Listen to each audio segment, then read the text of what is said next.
So, good afternoon, everyone. Only a small group today, so that's all right. Since it's a small group, then I think we can make it more personal. So, if ever any one of you has any questions or you're curious about something halfway through the presentation, just feel free to stop me, all right? Because it's not going to take much time anyway. It's only a small group, so we might end a bit earlier than what was originally planned. Now, of course, a brief introduction of myself. As you know, my name is Calvin. All right. Some of you may have seen me before in Swinburne. Okay, a handful of you may have seen me before. I used to be a lecturer with the business faculty. Now I'm just a research fellow in the business faculty, and I've moved back to West Malaysia full time to be with my family. But I still occasionally travel back to Kuching for work, okay, related to the business faculty. Although, as we know, in the past, how many months has it been? 6 months, 7 months? Can't really travel anywhere. So, of course, I do look forward to being back on campus in Kuching because I still do really miss the place. Now, a bit more about myself. Besides being a former lecturer in the business faculty in Swinburne, I used to have, okay, my own firm. I used to have my own company, and where I used to do a lot of consulting work for many large companies, not only in Malaysia but also around the world. So part of my job back then, involved advising companies on how the hiring process works, advising companies on what are the things that they should do to improve their company performance. Okay, mostly that is the main type of service that we provide. Right, so whatever I say today, okay, will be mostly based on my experience, okay, from what I used to do in the industry, but also based on some very important statistics provided by the Department of Statistics. Sure. So of course, I don't make this up. Okay? And my main objective here today is basically to give all of you, let's just say hope. Okay, let's just call it, give all of you some hope that the the situation right now, especially if you're concerned about your future employment after you graduate. Now, the situation right now this does not really spell disaster for everyone. There is still plenty of opportunity available out there for everyone.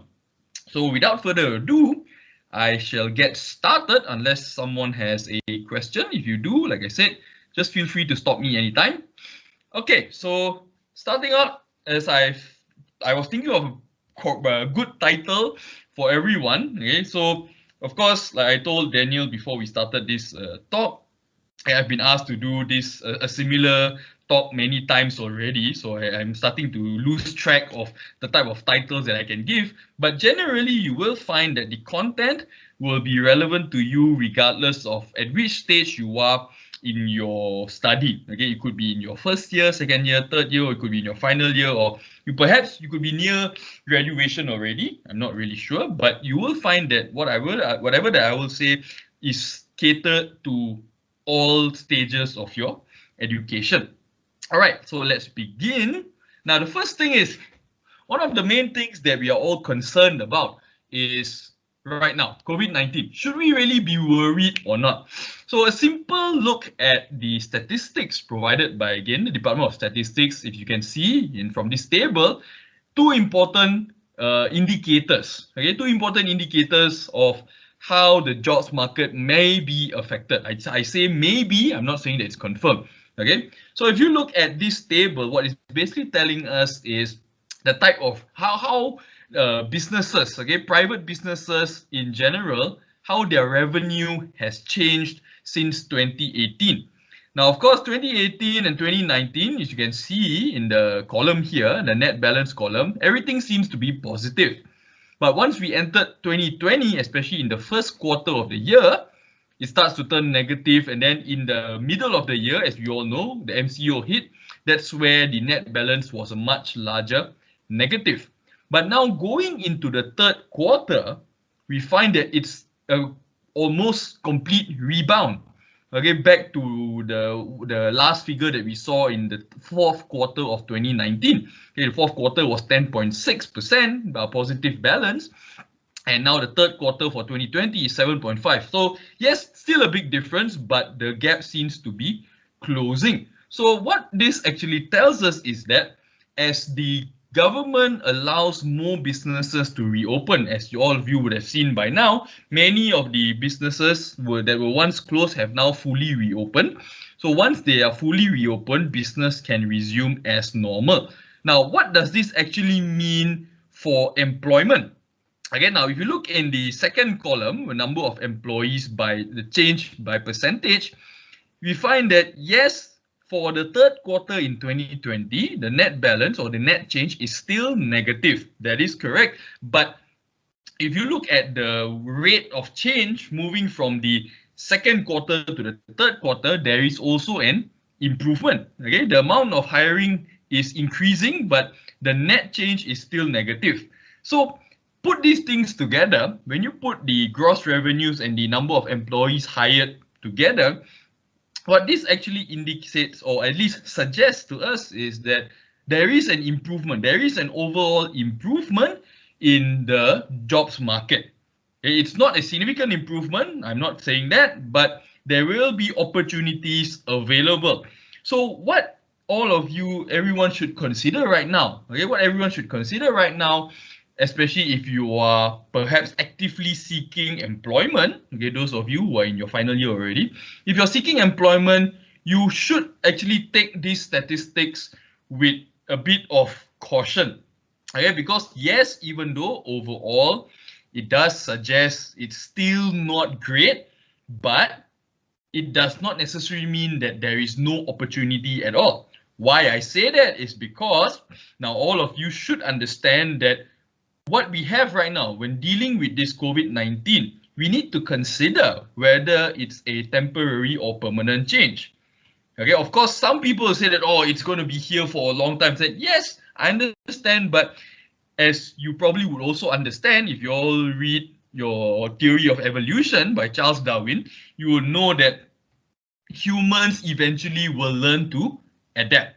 So to me, my personal opinion now, okay, don't hold me against it, but the way I look at things, especially I'm still keeping in touch with a lot of my former colleagues in the industry, a lot of them say that this COVID thing only seems to be a at least as far as the data shows us right now, it seems to be only having a temporary effect, especially in the employment area, in the areas of employment and the jobs market.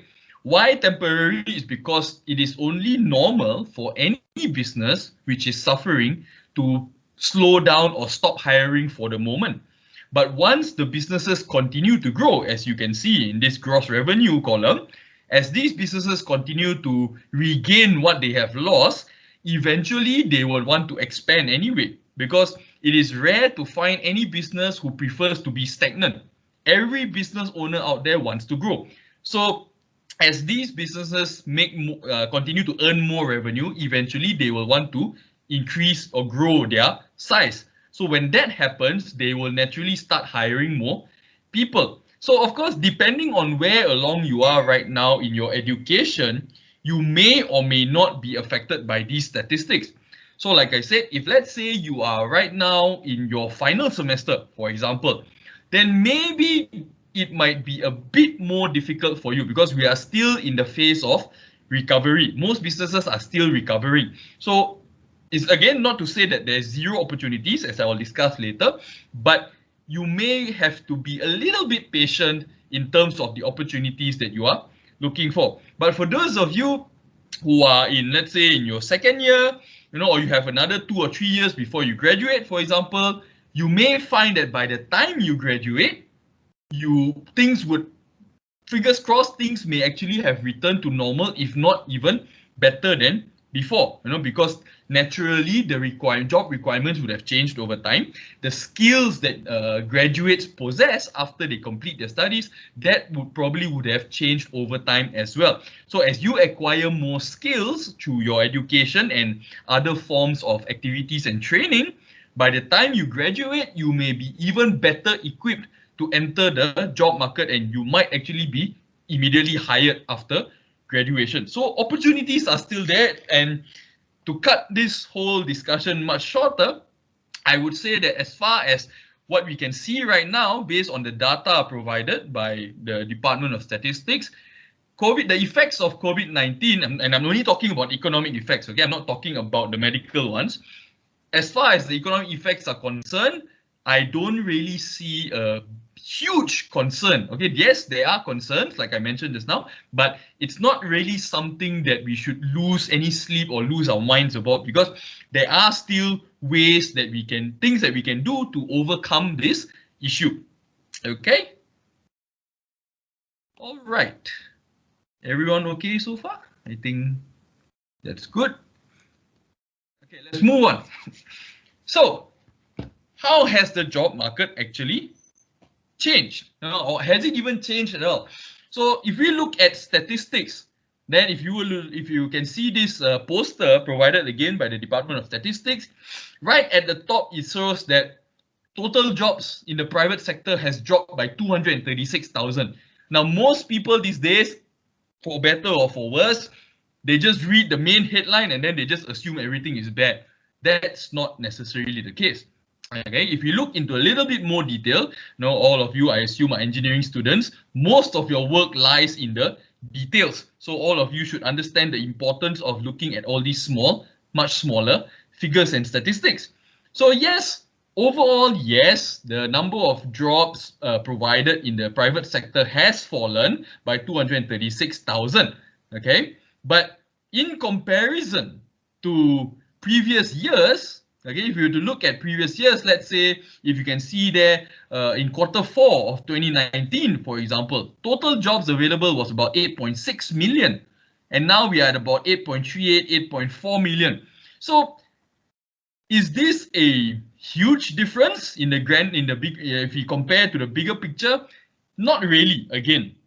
Okay, because yes, some people who always have a negative perception of these things, they will say, oh, jobs have reduced, how am I going to find a job? I understand that concern, but let's look into other figures as well.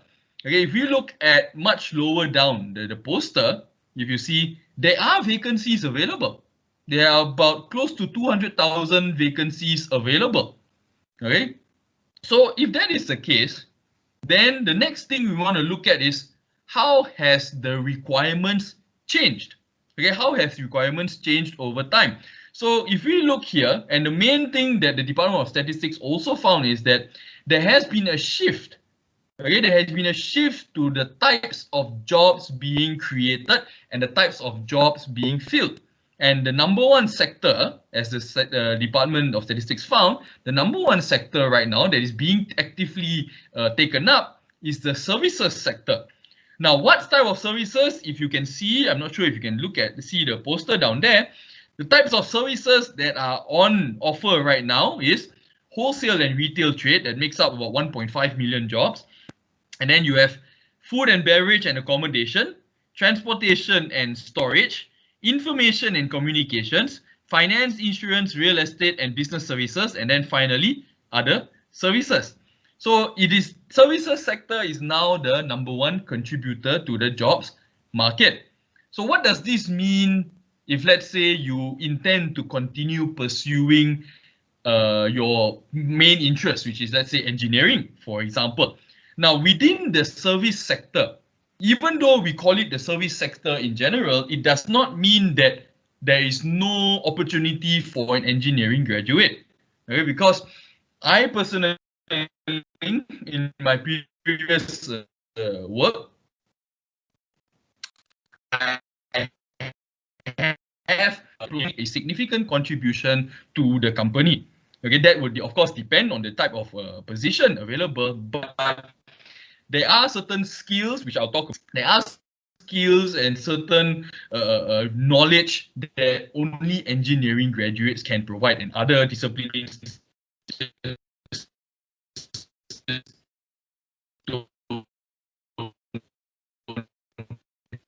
have that.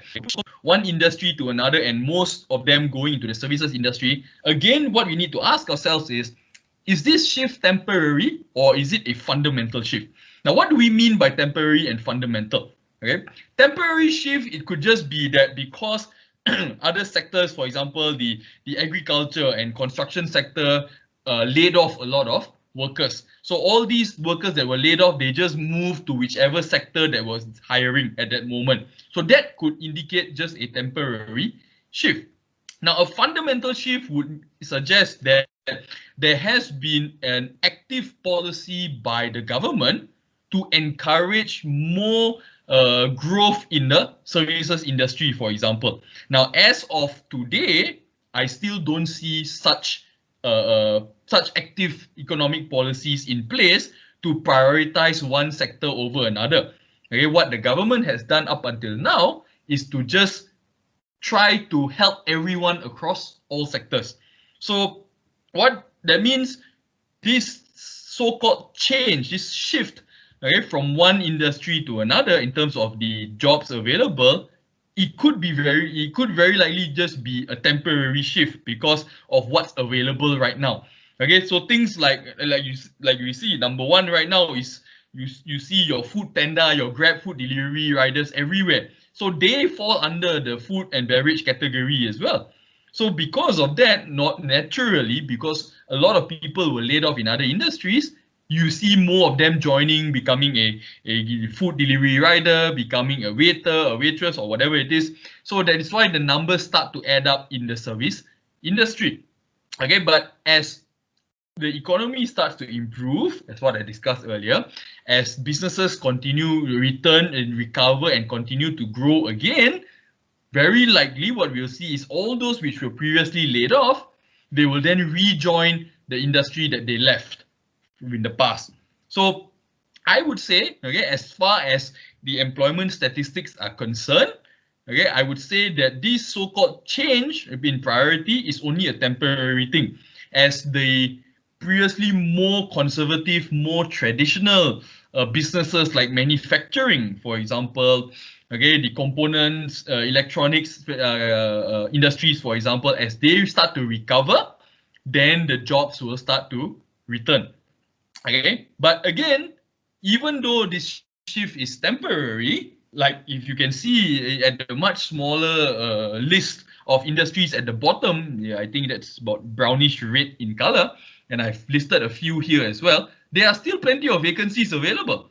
Okay, and I would assume, that as an engineering graduate, of course, again, depends on which branch of engineering you are in, but generally as an engineering graduate, these would be the main industries that many of you are targeting. So electrics, electronics, and optics, they have about 5% vacancies available throughout the country. F&B production is not, this is not F&B service, this is F&B production, food and beverage production, and tobacco as well, 4.7% vacancies available. Petrochemicals also about 4% available vacancies.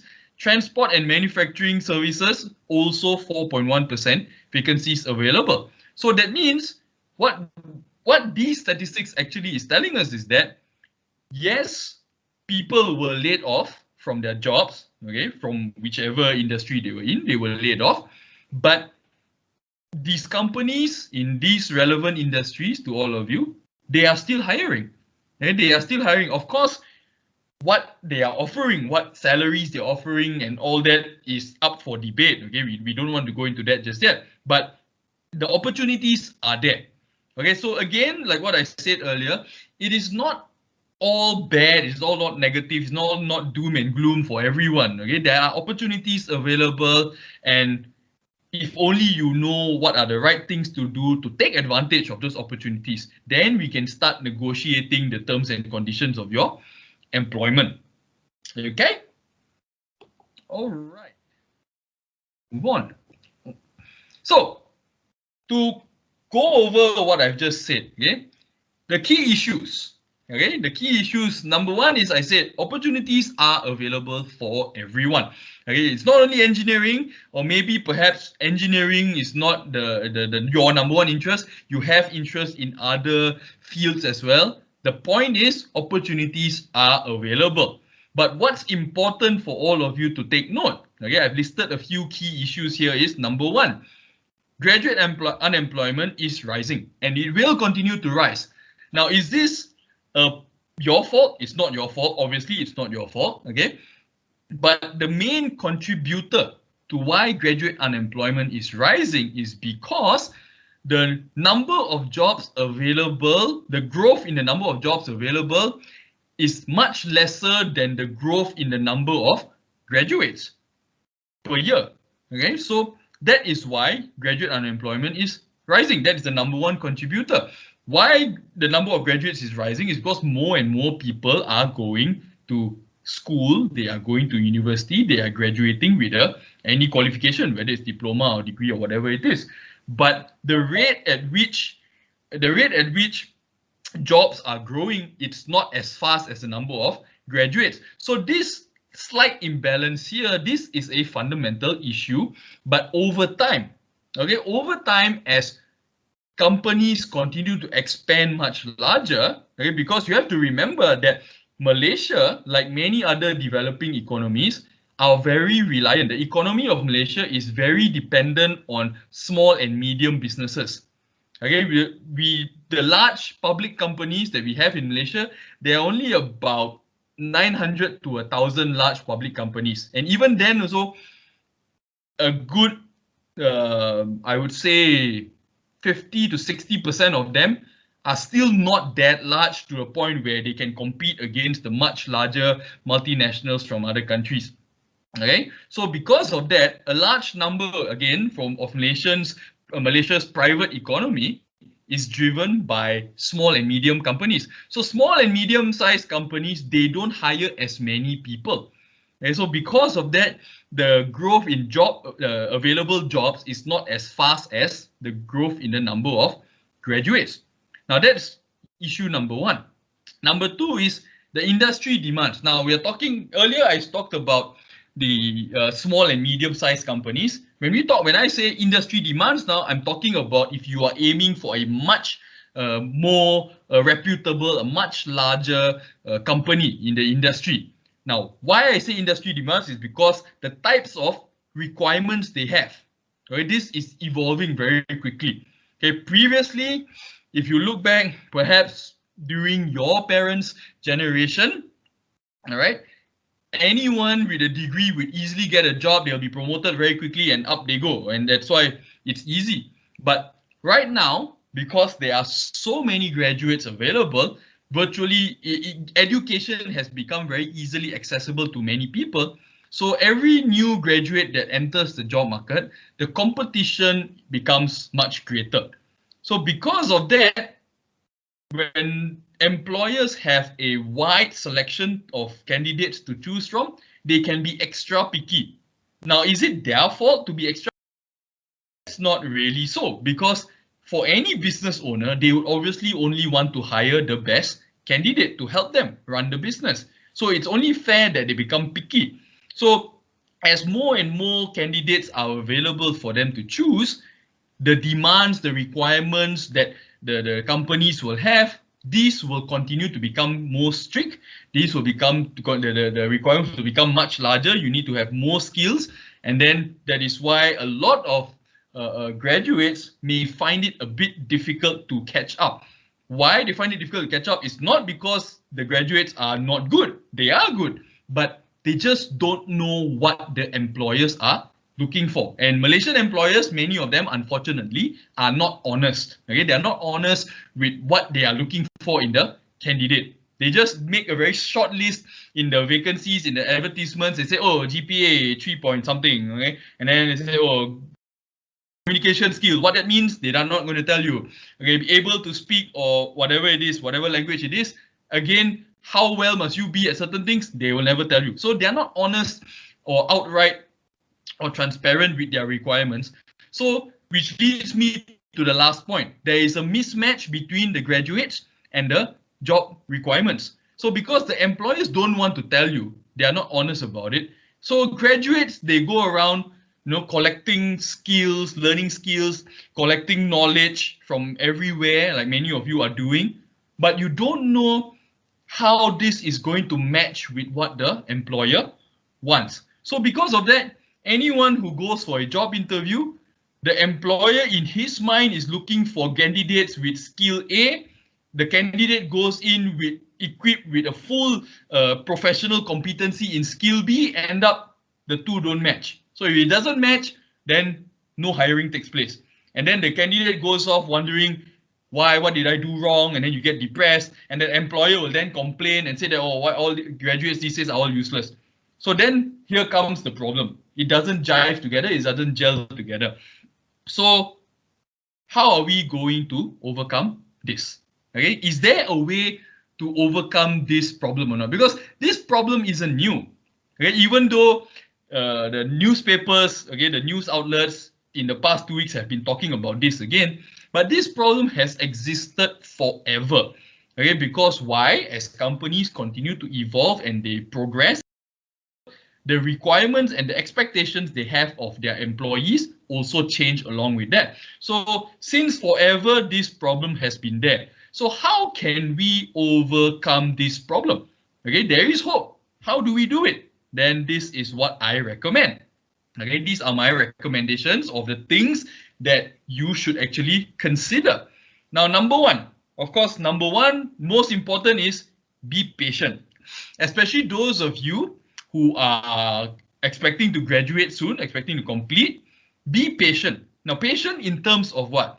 Patient in terms of your job search.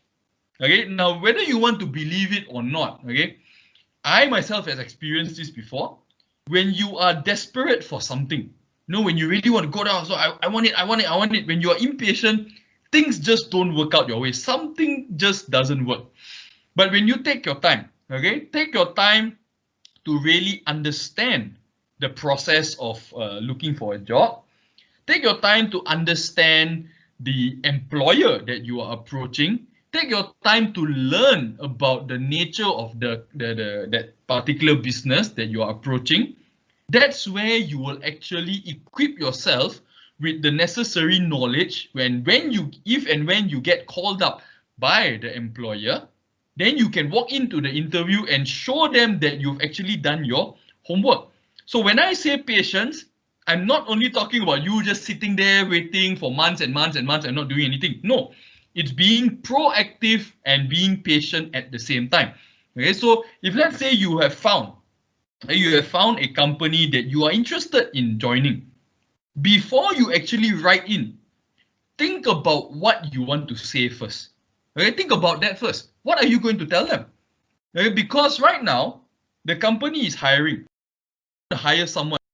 They are a need that needs to be fulfilled. You are going up to them, you are offering yourself and telling them that, look, you are looking for someone, I can give you this. So before you start writing to them, try to find out, okay, if you know people on the inside, even better. But if you don't, on the outside, try to figure out, try and understand, what is this company doing? Okay, and then look at the position that they are advertising for, and look at the job requirements, the position description, and try to think from your perspective, okay, what can you offer this company? Take your time to figure it out. Okay, what can you offer this company? Because the company obviously needs someone, but they don't just want to hire anyone. They want to hire someone that can plug the gap. So if you are offering yourself, the best way to offer yourself would be to tell them that, look, you are looking for an employee which requires A, B, C, and D. I am here. I am offering myself to you. I can do A, B, C, and D, but don't stop there. Tell them also this is how you are going to do the thinking on their behalf. Because I'll be honest with you, a lot of employers actually, they don't know what they're talking about. They don't know actually what they're looking for. They just put a random list of things. Anyone comes in, they think, yeah, you're okay, and then they'll take you. Okay, that's how most Malaysian employers function. So you make their life easy, do your homework, be patient, do your homework, go in there, tell them, look, you're looking for this, I can give you this, and this is how I'm going to do it. This is how I'm going to contribute to your company. Then you are plugging that gap. Okay, so that's number one. Being patient, being proactive. Now, the second one, adjusting your expectations. So in this situation, of course, understandably, every one of us would want a job that pays very well. All of us want that. Even I want that. Okay? But a job that pays well will require be really good at what he or she does. That's only normal. Okay? How much benefit you bring to the company, then you will be rewarded at the appropriate level. Now, of course, you probably would have heard this many times before about not going and asking too high a salary and all that. But my advice is that if ever this conversation comes up, if your prospective employer ever asks you, so what salary are you looking for? Be reasonable, be realistic, at the same time also be honest. If you think that you are worth 3,000 a month, let's just say, okay, for example, if you think you're worth 3,000 a month, tell them you're worth 3,000 a month and explain why. Okay, explain why. Because, like I said, how much you are rewarded will be based on how much contribution or benefit you can bring to the company. That's basically just how these things work. Okay, it's like how you sit for your final exam and you are writing your answer for a discussion question. How many marks you get depends on how well you have answered the question. So likewise, how much you should be paid or what benefits you should be given for your employment will depend on how much contribution you can bring to the company. And that is why it's related to the first point on being patient and explaining how you can benefit the company. Okay, so that's the second point, adjusting your expectations, but be able to justify your expectations with facts. Okay, don't just say that, oh, because everyone is getting the market is like that right now, therefore I deserve. No one deserves anything. Unfortunately, the hard truth is that no one really deserves anything. You feel you deserve something, you've got to explain why you deserve it. And you've got to be realistic and factual about why you deserve whatever it is you're asking for. Which then brings me to the next point. If you can't get what you're asking for, okay, if you don't get what you're asking for, should you just walk out? Then of course, this depends on the individual condition and circumstance. So I don't want to assume anything about your background or your family and all that. I don't want to assume that. But in general, my advice would be to think about what's really more important to you right now, especially at the very beginning of your career. Okay, because I've done a lot of hiring before, and even though, yes, I used to pay my employees quite a bit in their salary, but I always appreciate, at least for myself, I always appreciate the opportunity to do things, to experience different opportunities, if you want to call it that. Okay, because I find that experience is more important, especially at the start of a career. Experience is more important than any financial or non-financial benefit you get from the job. Okay, because only with experience do you learn and improve yourself over time. Then you can use this new knowledge and experience to go to another place and then ask for a much higher benefit or much higher pay. If you don't have that experience, then it's very difficult to go anywhere and demand for anything. There is no justification for that. So my general advice for those of you who are graduating soon and have not much experience in a full-time job is place experience as your number one priority. Okay, because this desire to learn, employers really generally like candidates who have this outward desire to learn things. Okay, their willingness to learn, their willingness to make sacrifices. Now, again, of course, this depends on your individual family conditions. Okay, I don't want to make any judgment on that. But if you can, I would strongly encourage all of you to value experience more than the salary. Okay, because salary, it will grow over time. That is a guarantee. Okay, if you take the time to learn your job well, do it well, and perform well, over time your salary will increase as you go along. Okay, it's only a matter of time. Okay, but experience, and I have seen before, I've personally seen people say that in Malaysia, if you work for Petronas or one of the oil and gas companies, you are doing extremely well. But I have seen in my own eyes that these few individuals, I'm not going to say who or what they are, these few individuals, they work for Petronas, they earn very big salaries at a very young age, but inside their brains, absolute zero. When I talk to them about the oil and gas industry, they know nothing about their job. So basically, they are being paid for nothing. So, of course, some people will enjoy that, but I find it an extreme waste of time because there is no improvement, there is no development, and you're not learning anything at all. So what's the point? Okay, you get paid a big salary, but you don't learn anything, you are not progressing anyway. Forever, you'll be stuck in the same position. So there's no point. So at this very early stage, try to get more experience than more money. If you can get both, good. Okay, if the employer is offering both, go for it. But if you had to choose between one or the other, my advice is to go for experience first.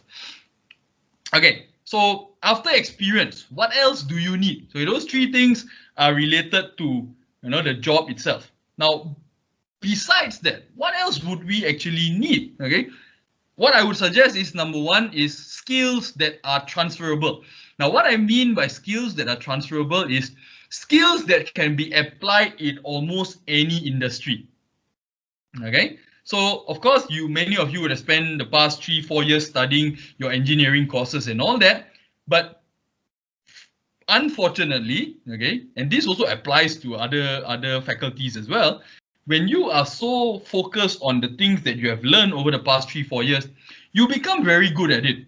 But what tends to be missed out, and this occurs very common among fresh graduates when they go for their first job interview, is they don't know how to relate whatever it is that they have learned from their degree or whatever qualification that they have. They don't know how to relate their knowledge into what the company is doing. Okay, so for those of you who are preparing to go for your job interviews or you're looking for jobs, think about this first. Okay, it's like what I mentioned at the first point about being patient and doing your homework about the company. On top of researching about the company, think about your own skills and knowledge. Okay, can it be applied in different areas or not? If you think yes, then you have to be prepared to answer how the skills and knowledge that you have acquired from your degree can be applied. If your answer to that question is no, then the next thing you need to think about is what might be the skills that this employer or this industry requires.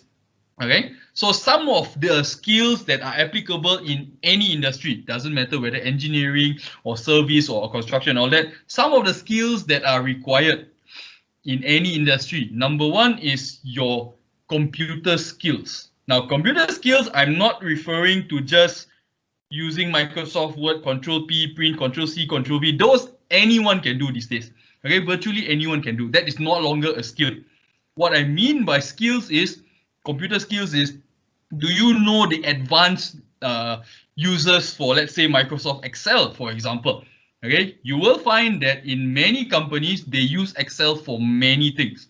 So are you able to use it at a much higher level or not? Not just basic things like, equals to sum this, plus, minus, that sort of thing. No, go beyond just that. Okay, because it is a skill that can be used in virtually any industry. Like I said, many companies are small and medium-sized companies. They don't really have a proper data management software. So Excel is their number one choice. So if you have an advanced or even perhaps even an expert level of proficiency in Excel, then you will excel. Okay, so that is one transferable skill. Now another one, okay, another transferable skill is the ability to analyze. Okay, analyze things, analyze data. So of course, all of you are in engineering, this is something that you all learn continuously. okay, in your especially those of you who do programming. Now, the thing when I say analyze is it's not just about generating results, running experiments, generating results. That's not what I mean about analyze. When I say analyze, what I mean is you have your results. Now, what are you going to do with it? Okay, because the jobs of the future will require the individual to be able to do virtually everything, from running the experiment, for example, to completing it, generating results, and then interpreting, and then analyzing, and then presenting it. You must be able to do virtually everything. Right now, in your degree programs, you probably, let's say if it's a group assignment, one person will do this part, another person will do that part, and then another one will do the last part, and the last person will present, something like that. You split up everything. That's okay. It teaches you teamwork. But when you get into the job market, you will be expected to do all of it on your own. Okay, so being able to analyze, not just being able to do the analysis, but being able to analyze, interpret, and then discuss the results, that is also an important skill that can be transferred across any industry. Because, for example, if you were to join a manufacturing company, okay, and you were to join, your job would be, let's say, the production supervisor, for example. Now, as the production supervisor, normally in most companies, you will be responsible for observing the production line, the capacity, the number of outputs for a given time period and all that. So your training and your skill and experience up until that point would probably teach you to generate a very well organized and detailed production report. So you present the report to your boss, whoever it is, and then you see, okay, boss, the report for this week. Okay, this week we produced 1 million units. Okay, it took us 5 hours to produce 10 units, like that. So you have a very well organized and detailed report. The next thing that you should be able to do is to be able to point out what are the things that can be improved. Because again, like I said just now at the very start, you want to show your employer how you can contribute to the development of the company. So it's not just going in and doing your job, punching your card, punching it out, and then calling it a day and go home. No, you want to think about ways that you can help the employer improve. That's where your additional reward comes in. Okay, so thinking about transferable skills that can be used across any industry, that's going to be your number one priority for now. Second one, soft skills. Now this is again applied to any graduate from any faculty. Okay, it's not only engineering. Okay, some people, I know the general opinion is that, oh, engineering students, they don't really know how to communicate. That I find is a false statement. Okay, unfortunately, a lot of graduates in Malaysia, their soft skills department, they are not really good at it. Now, what do I mean by soft skills? Okay, soft skills meaning generally the ability to communicate. Now, communicate what? I'm not talking about you and your friends going to the coffee shop there and talking nonsense and gossiping. That's not communication. Okay, communicating meaning, can you deliver or present your ideas in a way that the other person, let's say your boss, can understand, accept, and then follow through with it. Okay, because you want to convince people. Okay, you want to convince people that what you are saying has substance. What you are saying is a valid point and is beneficial for whoever it is that you are talking to. Okay, so soft skills is something that, can you attend training for it? Yes, maybe. Okay, but I would be a bit cautious as well, anyone who's offering this type of thing, because soft skills is something you develop over time. Now, how can you develop soft skills? First of all, I would really encourage all of you to get out of your comfort zone. Get out of your comfort zone meaning try doing something totally different. If you are the type of person who has always been very shy and don't want to talk to someone, try taking it, let's say, online, for example, to the forums. communicating with people from there, and then after that progress to talking to people. You know, let's say you go to the cafeteria in the campus cafeteria, and then the laksa uncle who's always people always find him very angry all the time. Try talking to him instead. You know, because he's a random stranger. Try talking to him. Maybe you will learn something from there. I give you my honest opinion. When I first went to Swinburne and I first saw the laksa uncle, I thought he was a very violent and very aggressive man, and I was afraid of him. But over time, when I used to have my lunch there, I just sit down and talk to him. I find out he's a very nice guy. Okay, so this is what I mean by building your soft skills, being able to communicate with people and all that. That is number one, communication. Okay. Number two is dealing with emotions. And this is a very important thing as well. Okay. We all know that mental health is a very important concern for many people. Okay. So being able to control your emotions, okay, managing your emotions and your response to certain behaviors, that is going to be very important as well. At this stage, when you all are still studying, when you are angry at, let's say, your group mates don't want to do assignment, you get very pissed off with them. You know, you just walk away and say, all of you are stupid people, I don't want to talk to you, walk off. When you go, if you ever start working, okay, you can't do that.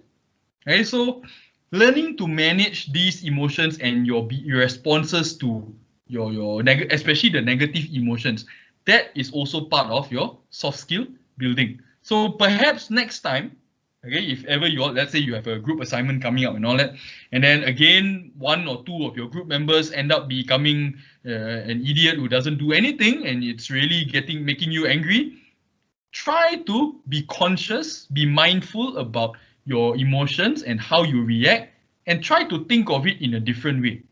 Okay, try to understand it, look at it from a different point of view. Instead of immediately labeling your groupmate as lazy, useless, stupid, and all that, try to think of it from his or her perspective. Why is this person behaving this way?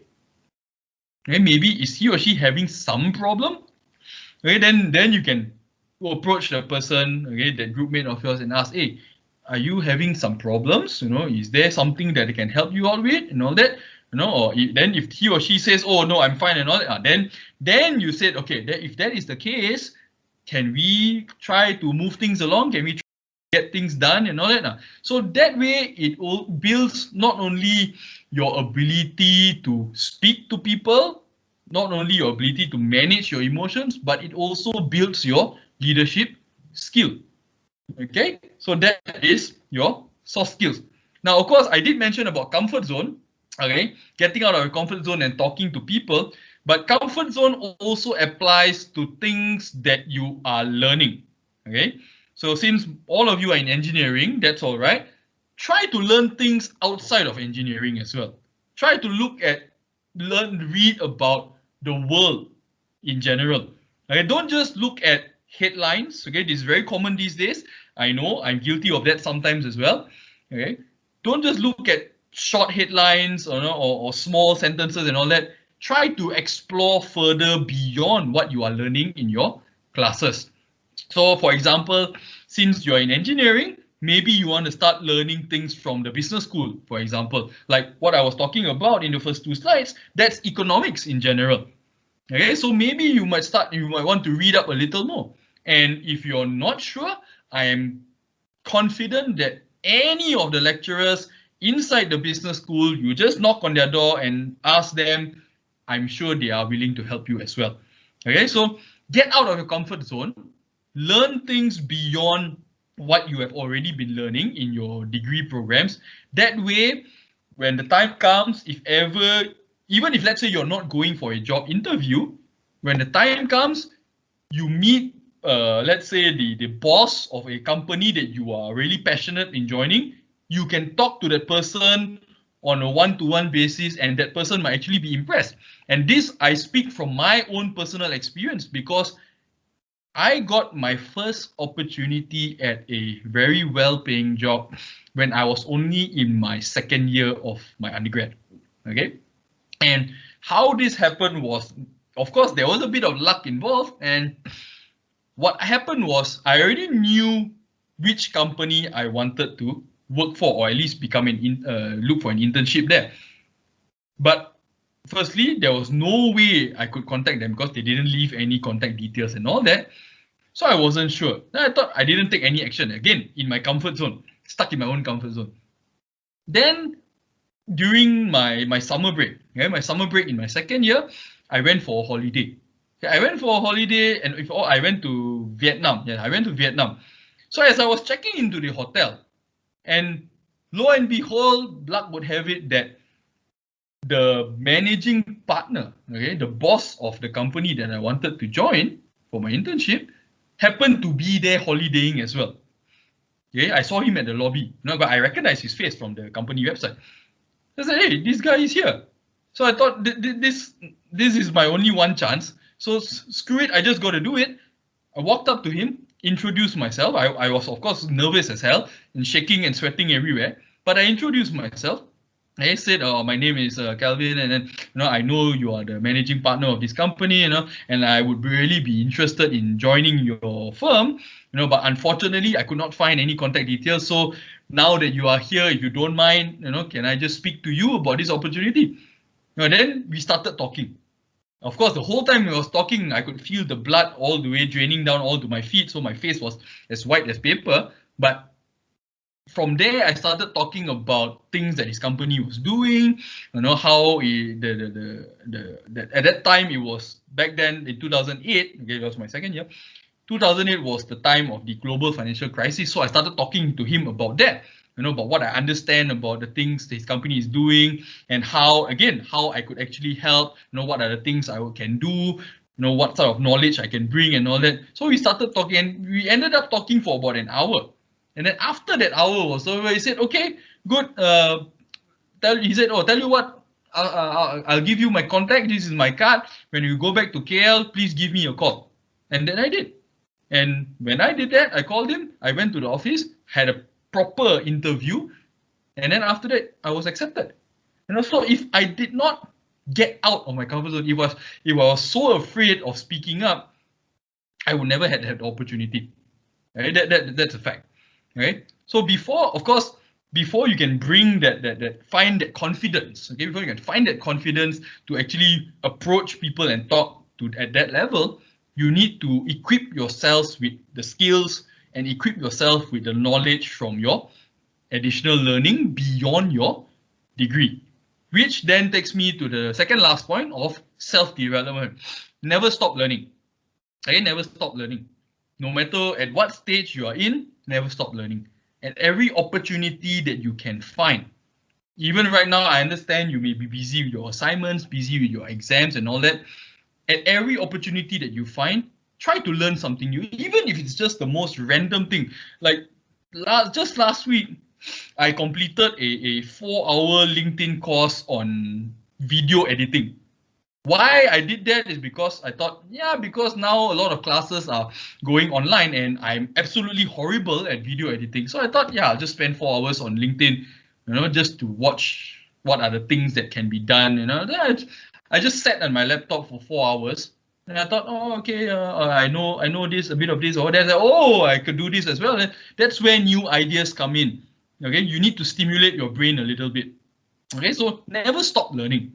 And my last point is take risk. Wherever possible, okay, depending on your, again, family circumstances and situation, your personal environment, try to take risk. Okay? Take risk meaning what? First of course, is if the jobs that you wanted, if the jobs in the companies or in the industries that you wanted are not available, that can happen. If they are not available, try to move to another industry first. You never know whether you might like it or not. I had a student, okay, previously, many years ago.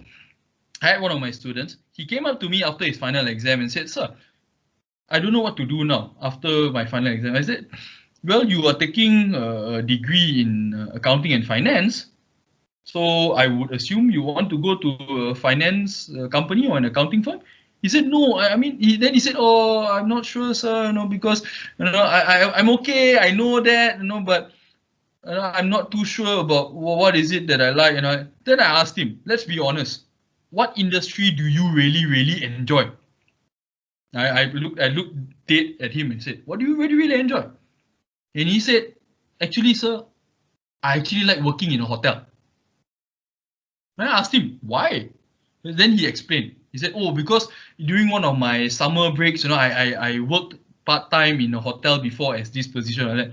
Then I told him, well, if it's something that you really enjoy, go for it. Then he said, but no, I studied so hard for accounting and finance, wouldn't it be a waste? And I said, no, it's not a waste, because what I personally believe is that if the thing that you are doing is something that you're really passionate and interested about, you will do a good job for it. And when you do a good job for it, you will be rewarded for it. And guess what? This particular student of mine, who we had this conversation in 2012, I think, something like that.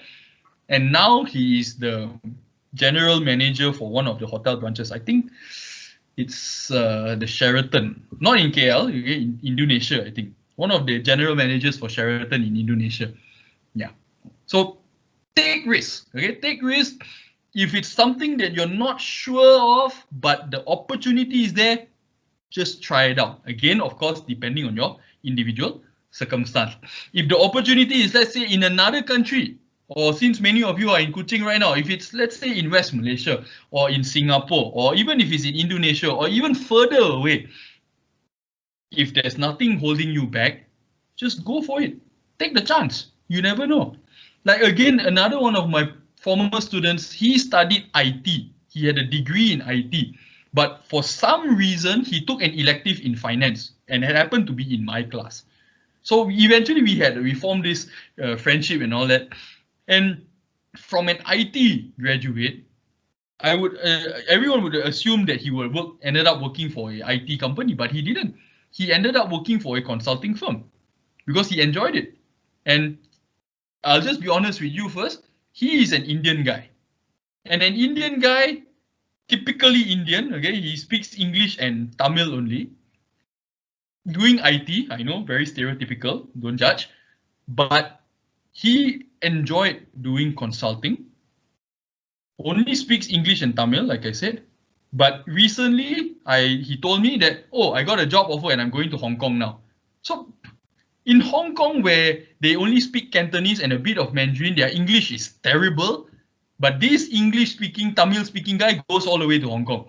He's taking the risk and he's doing very well. Okay, so that's my main message to all of you. If you have the opportunity in front of you, and like I said, based on the statistics, the opportunities are there, take it. Okay, take it and just see where it leads you. Because again, experience is very important, especially for a fresh graduate. Okay, but above all else, be patient. Okay, be patient. Things will improve. Okay, they will definitely improve for the better. Okay, it looks bad right now, but it won't be bad forever. It will definitely get better. Okay, so I guess that's all I have to say for today. And if anyone has any questions, you want to hear more stories, feel free to just say something. Daniel, back to you. All right. Thank you very much, Dr. Kelvin, for the great information that you have provided us. So now will be the Q&A session. If anyone have a question for Dr. Kelvin, you may turn on your mic, or you may ask a question in the meeting chat. So maybe perhaps I start off with a question. Yeah, Daniel. As a person who wants to go for the oil and gas industry, and I know it's very likely to have retrenchment in the company. So is it a pathway that I still could consider going for? Okay, this thing about retrenchment, it doesn't only apply to the oil and gas industry. It applies to every industry. I'll be honest with you. Okay, so that is why, like I said, because this whole fear of retrenchment, I understand. Okay? I understand that being the Asian mentality is we want a stable job. preferably one that pays very, very well. That's normal. Okay, I want that, you want that, your parents want that, everyone wants that generally in Asia. Okay, but we have to understand that retrenchment is part and parcel of working life. Okay, of course, we hope it doesn't happen, but we cannot ignore the possibility that it can happen.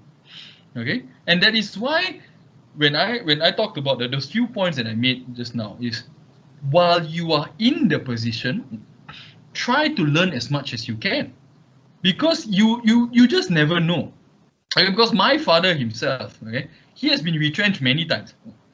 Okay, he has worked for multinationals before. Okay, he was at about 20 years ago when I was still very young. He was the regional director for a company, right? And then he got retrenched. He started his own company, and then the company almost made him bankrupt. Then he worked for another company, and then he built that company, and then the company retrenched him. Now he joined another company, and the company retrenched him again. And now finally, of course, he's almost 70 already. Now he's near retirement. The company is thinking of retrenching him again. So it comes, okay? It happens to everyone. But most important is what you do while you are in that position. Because, like I said, if you are in that position and you do a good job, okay, that your reputation, your personal brand goes with you everywhere you go. Okay, so that is why I said, when you are in that position, when you do a good job, you work well with your superiors. Okay, especially if you're working in let's say, Daniel, you want to work for Sarawak Energy, for example. Let's say okay? You enter, you join them as whatever position it is. Okay, you display a good level of performance, you are respectful to your superiors and all that. Even if you are retrenched, you would have built a relationship with your manager or your supervisor or whatever it is. Okay, and his or her name carries weight. So when you have built that relationship, even if you are retrenched, you go to another place, he or she can be your referee. And when your future employer sees that, hey, look, this person, this Daniel, he was retrenched. No, of course, then the other employer will also understand retrenchment is a normal process. So they are not going to blame you for it. So it's not your fault. Okay, that you were retrenched. But they will see that even though you were retrenched, your supervisor or your manager has only good things to say about you. They will take you on immediately. And you bring along with you the experience and the skills. Retrenchment, I know it's a valid concern for many people. You don't have to worry about it. Okay, I would say just go for it. You don't never ever think that you are not good enough. Okay, just go for it. All right.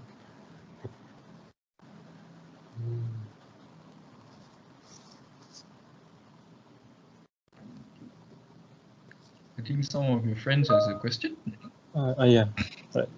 Thank you very much for answering my question. What is your advice for people who still don't know what to do in life? As in, the degree is very broad, and like all the pathway. Wow, this is. Well, if that's the case, okay, if really, I mean, I don't want to question why you've ended up in engineering school. Okay, I don't want to ask that question because you're probably asking yourself the same question. But I would say, okay, that just give it a shot. Okay, if you really don't know, okay, if you really don't know what you want to do, it's okay. You're still young. You have plenty of time. Okay, don't. Of course, yes, I understand there will be some pressure. Okay, there will be some pressure from your parents, from your family to just go out there and get a job, whatever it is. That's fine. Okay, every parent is concerned. Okay, parents, their number one concern is that for their children not being able to survive on their own. That is a parent's number one concern. Okay, but for yourself, okay, for yourself, I would say that go out there, just try things. Yes, you may graduate with an engineering degree, but like I said in the past,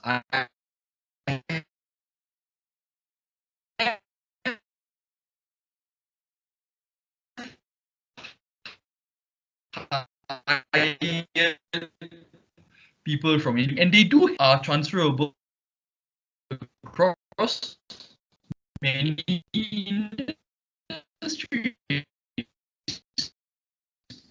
Right? Like I've seen myself. Go try things. Right? Go out there, try things. If at this point, like you said, you really don't know what you want to do with your life, that's okay. Right? Because you still have number one, you still have plenty of time. But number two is read more.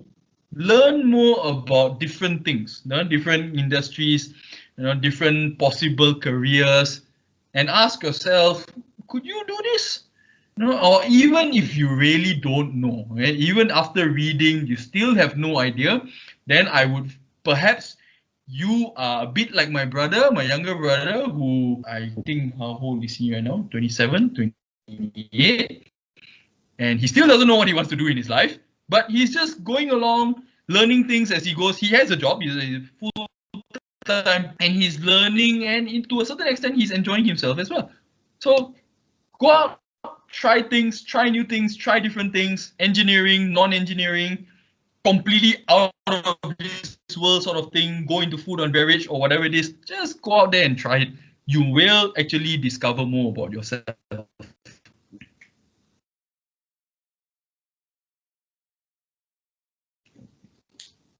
Someone's typing a question. Let's just wait.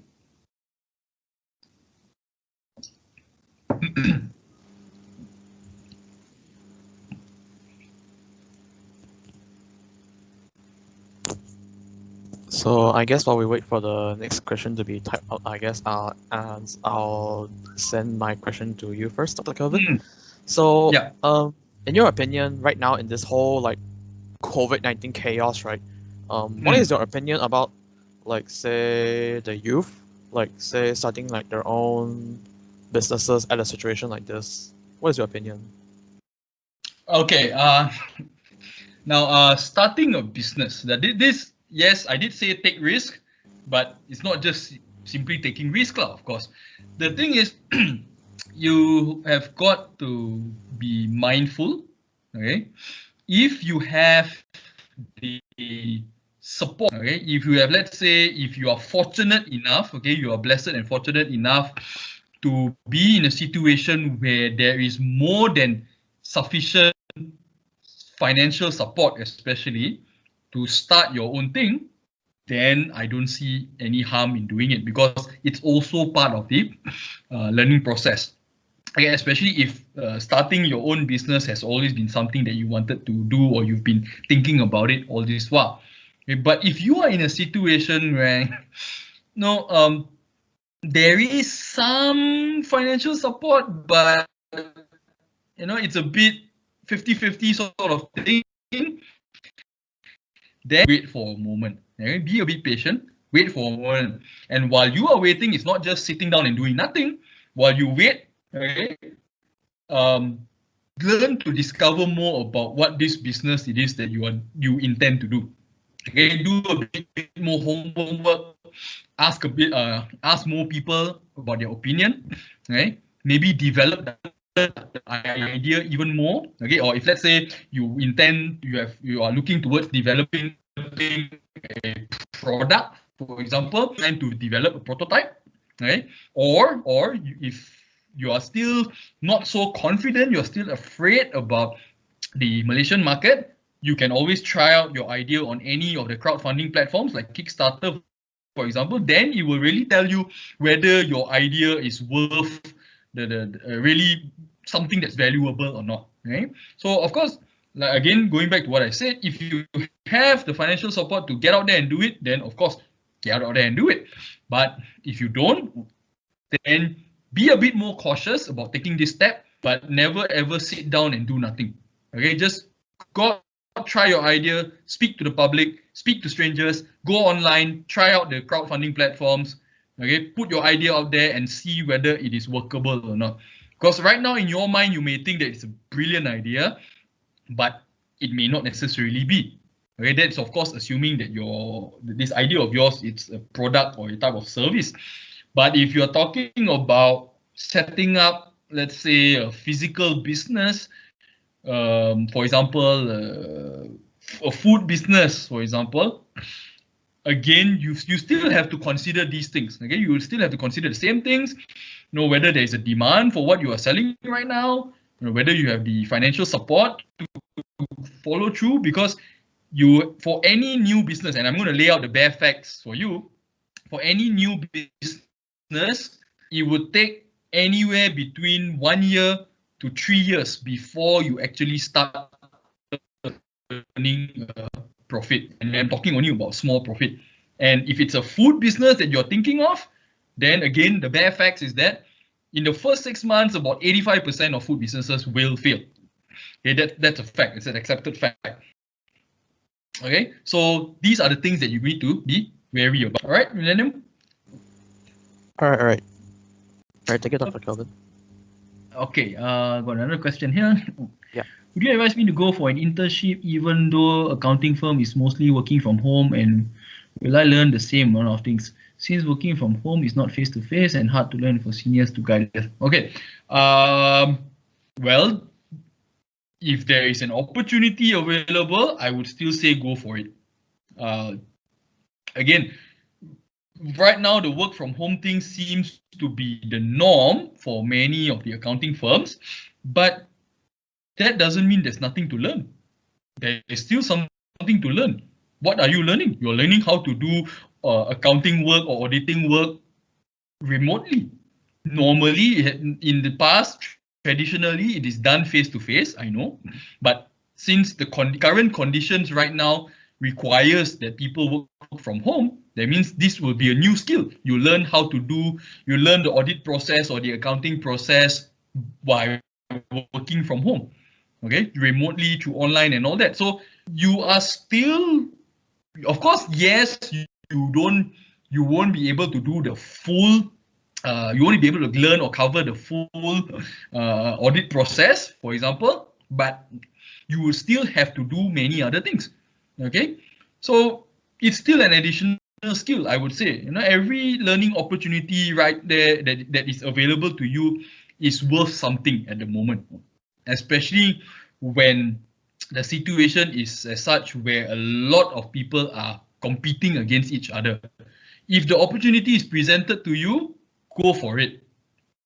What you learn from it, even if, let's say, right, because there is no guarantee that if you were to have an internship that is face-to-face, there is no guarantee that you will learn anything substantial. Okay, some people you may have heard from your friends and all that, you may have heard that even though their internship, is face-to-face, or they work in a big or small firm or whatever it is, ended up they just photocopy papers or make coffee and all that. So not much to learn over there. So if you are given this opportunity and you are still asked, let's say, to do, I don't know, vouching, for example, in the audit process, and they ask you to do it on Microsoft Teams, just do it. It's okay. You are still learning, you are still doing it. It's just that the method that you use to do it is slightly different, but you are still learning. Okay, so have the opportunity, just go for it. Don't wait, don't waste time. Okay, Jane?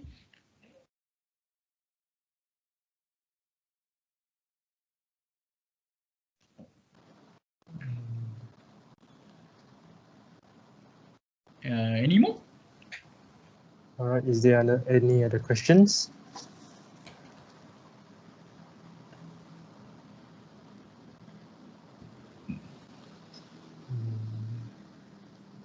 So if not, then that will be the end for this post-pandemic career path talk. Thank you very much once again, Dr. Kelvin, for being able to make some time for us. We hope to be working with you again in the future, and also for joining this talk. And one more thing, I need everyone to fill in the sign-out form before leaving. So thank you again. All right, thank you all, and good luck to everyone. Okay, there is hope. Don't lose hope. There's still plenty of opportunity out there, and go for it. Okay, don't be held back by all these negative thoughts and opinions. Okay, you find an opportunity, just get out there and try it. You never know where it will lead you.